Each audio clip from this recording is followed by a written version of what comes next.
अमरावतीच्या परतवाड्यात व्हायरल झालेल्या अश्लील व्हिडिओ प्रकरणात आता मोठा खुलासा झालाय। आरोपी आयान अहमदने हिंदू मुलींसोबत गैरकृत्य केल्याचा दावा भारतीय जनता पार्टीच्या नेत्या नवनीत राणा यांनी केला होता। त्यानंतर अमरावतीत हिंदू संघटनांनी आक्रोश मोर्चा काढण्याची तयारी सुद्धा सुरू केली, परंतु आता अमरावती पोलिसांनी या प्रकरणात स्पष्टीकरण जारी केलंय। टाइम्स ऑफ इंडियाला पोलिसांनी दिलेल्या माहितीनुसार या प्रकरणातील सर्व पीडित मुली या मुस्लिम असल्याची माहिती देण्यात आली आहे। या प्रकरणातील एक पीडित तरुणी ही नागपूर शहरातली असल्याची माहिती देखील समोर येते। याशिवाय अमरावतीतील 2 तर अन्य तरुणी या अकोला आणि अचलपूर परिसरातील असल्याचं वृत्त समोर आलंय। दरम्यान या प्रकरणात हिंदू मुलींवरही अत्याचार झाल्याचा दावा भाजप नेत्या नवनीत राणा यांनी केला होता, परंतु राज्य अल्पसंख्याक आयोगाचे अध्यक्ष प्यारे खान यांनी राणांचे सर्व आरोप फेटाळून लावत वेगळीच बाजू मांडली।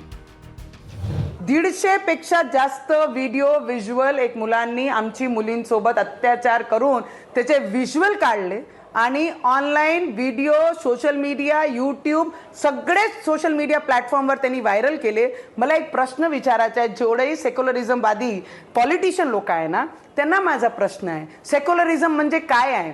सेक्युलरिझम म्हणजे काय? महिलांना उंच न्यायाचं जे बाबासाहेबांनी शिकवलं की महिलांसोबत अत्याचार करायचा, आणि ते महिला कोणाच्या? बुरकेवाले नाही, आमची पोरी। बुरकेवाल्यांचा एकही व्हिडिओ त्या 150 व्हिडिओमध्ये नाही आहे, एकही महिला त्यांची नाही आहे। महिला कोणाची आहे? आमच्या।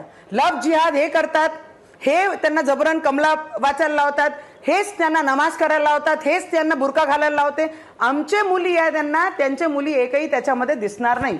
सगळ्यात दुर्दैवी गोष्ट आहे आमचे या देशामध्ये की ऑपोजिशन पार्टीला हे वाटत नाही की हे मुली त्यांचे जरी असल्या तर हे आमचे रक्तातले आहे। फक्त नावापुरती आपण जे काम करत आहे, आपली राजनीती पोळ्या शेकण्यासाठी कोणते मुलींचे भविष्यासोबत तुम्ही राजकीय लोक खेळले नाही पाहिजे। आज त्या अचलपूर मतदारसंघामध्ये त्यांचं घर पाडत आहे। मी तर सरळ विनंती करीन पोलीसवाल्यांना, तारीखी नको आहे आम्हाला, कोर्टही नको आहे, सरळ एन्काउंटर केला पाहिजे आणि सिटिझनशिप रद्द केली पाहिजे या लोकांची, आणि या देशातून हकलपट्टी केली पाहिजे। जोपर्यंत असा निर्णय होत नाही तिथपर्यंत यांची हिंमत तुटणार नाही। टेररिस्ट पाहत यांचेच नावं, आमच्या मुलींसोबत लव जिहाद करणं म्हणजे यांचेच नावं, आमच्या मुलींचे व्हिडिओ बनवून सोशल मीडियावर टाकणं म्हणजे यांचेच नावं, सगळे प्रकरण हेच करतात। देखिए, नवनीत राणा जी महाराष्ट्र को बर्बाद करना चाहती है, देश को बर्बाद करना चाहती है, हिंदुओं को खतरे में लाना चाहती है, हिंदू बच्चों को बर्बाद करना चाहती है। आज उन्होंने सोचना चाहिए कि आप अमरावती में बैठी थी, जब मुझे पता चल रहा है नागपुर में बैठकर कि वहाँ किसी भी हिंदू लड़की का समावेश नहीं है, तो आप ये कैसे कह सकती है कि सारी की सारी 180 लड़कियां हिंदू पे अत्याचार हुआ और एक भी उसमें बुर्के वाली लड़की नहीं थी? तो ये आपको शोभा नहीं देता, क्योंकि आप भी खुद एक महिला है।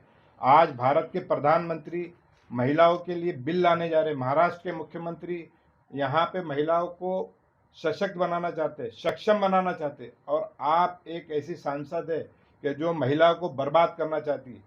हमने वहाँ पे पाया, हमारे पास बहुत सारी कंप्लेंट आई, अगर किसी भी जो बेटी या लड़की या बच्ची उसकी जानकारी अगर कोई भी व्यक्ति, वो चाहे कितना बड़ा हो, चाहे नवनीत राणा हो या चाहे कोई और हो, अगर वो डिस्क्लोज करता है तो उस पर भी पॉस्को के अंतर्गत कार्रवाई की जाएगी। तो ये झूठ फैलाना बंद करे, और ये सब झूठ फैलाना बंद करे, और आपका असली चेहरा हिंदू समाज के सामने आ गया कि आप झूठ फैलाकर कैसे हिंदुओं को बरगला कर आप दंगा कराने की कोशिश करती है। आपको अगर दंगा कराने का इतना ही शौक है तो आप अपने परिवार के लोगों को आगे लेके जाइए। आज आपको मुसलमानों के बारे में सोचने की जरूरत नहीं।